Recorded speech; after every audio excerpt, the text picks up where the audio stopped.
เมื่อสงครามพี่น้องปันแห้งจุ่มข่าวผู้ใดฮอเข้าคาดังเซงในนาทีซึกเกาก้าง MNDAA กุ้มกำใน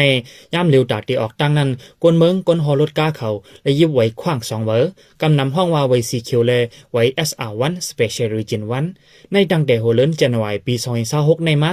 จะลดก้ามังเจอย้อนมีไว้เตรียมทนและอำจังลัดผ่านเก๊กเส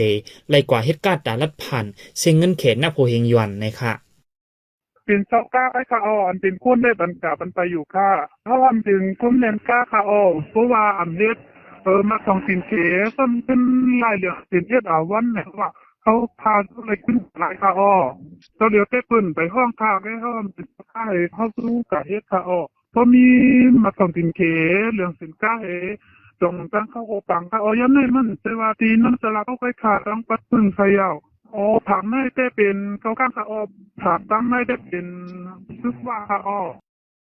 ได้ค่ะมือตั้งเขาแล้วมือเลี้ยวได้เหมือนกันเขาในค่ะว่าเพราะเขาปังได้เพราะมีกัดได้แต่วันเขาได้มันเขาไรค่ะเพราะเป็นการแหล่งเชนมีองค์นับพวกได้องค์นับพวกเดียวเขาได้ก็เขาไรค่ะเขาปังตอนใจการแหล่งเชนเดี๋ยวเฮ็ดกัดได้แต่วันเขาในจังไรเขาไรค่ะกัดเจียวได้ใจไรค่ะข้าวกว่ามือคนมาเลย2-3มันได้ทำกันเขาขนาดข้าขนาดเฮ็ดกัดเขาค่ะจริง2 ปากเขาเฮ็ดก่อยก็เขาทุกวันนี้ก็เอาปันใช้ยันจังนั้นก็ได้กัดบางทีก็เฮง5 ปากมันเดียวเฮง2 ปากพวกเขาไปก่อนเฮ็ดขนาดเฮ็ดลุงเหล่าไก่ไล่กว่าไล่ตีไว้จัดการแล้วขึ้นกว่าทางลุงเย่เขาแล้วก็ทำตีไว้ยามเร็วจะลดก้าเขาในย้อนเลยยิบไว้แหล่งสินอันจุ่มซึกเก้าก้างเขาเฮ็ดปันเลยมีลองไม่ใจมือออกข้าวตั้งสังฮอดแผวดิเก็กหลานซึกมันในกูย่าซึกมันกดทัดหรือนั่นดิเก็กหลานซึกเก้าก้างในยังกดทัดบ้าก้นออกข้าวตั้งสังเป็นเจ้ามันในและย้อนไว้ฮับห้องตีจุ่มซึกเก้าก้างตีเวียงแสนวิเยาจังลัดผ่านโคกุนลงในค่ะ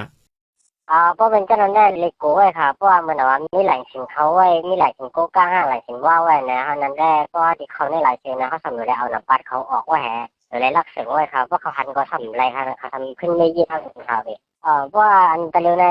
เขาทำใครจัดแก้มนี่หน่อยที่คุณดูเนี่ยก็มัวเมื่อเขาเปลี่ยนหลายเซลขึ้นมาเลยเขาจัดเพราะว่ามีเขาที่ปล่อยเพราะว่ามีน้ำปัดเขาแฮะมีอุณหภูมิมันนะเขาที่มันปล่อยค่ะอันเขาแอนไลน์ก็เดินได้มันเคยกินเลยค่ะเวียที่นะมันว่าก็เป็นมานะเขาทำอยู่แล้วเอาทักษะที่เป็นเวียต่างอะไรขึ้นมากเลยว่าเขาต่างมาขึ้นมาในอะไรนะเพราะว่าใครได้ขอคุณรู้เลยเขาขึ้นให้เลขขึ้นคำปันต้นขอคุณรู้ของเราอันแอนไลน์ก็เดินได้มันเหมือนตั้งค่ะมันทำชุกชักเลยครับเจ้าก้าเขามันก็อะไรเรียนหรืองามมันเหมือนตั้งกันค่ะเวียดีเวียงแสนวีเวียงโหปังในจุ่มซึกอ้วยหลี3จุ่มตึกซิมเอาไล่พองปังเหียนซึก1027เมื่อปี2024นั่นสิเวียงโหปังในมอบอปันจุ่มซึกว่า UWSA กุ้มกำพองงามไว้ย่ามเร็วเปลี่ยนแลนจับนาทีกุ้มกำซึกเกากลางแลจุ่มซึกว่าไว้เสตั้งไว้เก็กหลานกดทัดก้นเข้าก้นออกข้าวแห้ง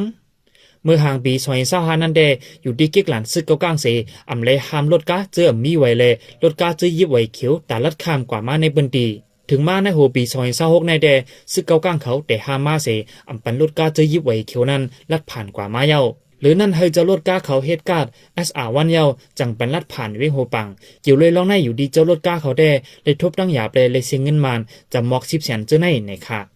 ปันแห้งจุ่มข่าวผู้ใดฮอกและยินจุ่มขอบใจอย่านำอยู่ค่าออกยันสู้ให้พี่น้องเฮาอยู่ลีกัดเย็นลอดเพเขียนกลองเสกัม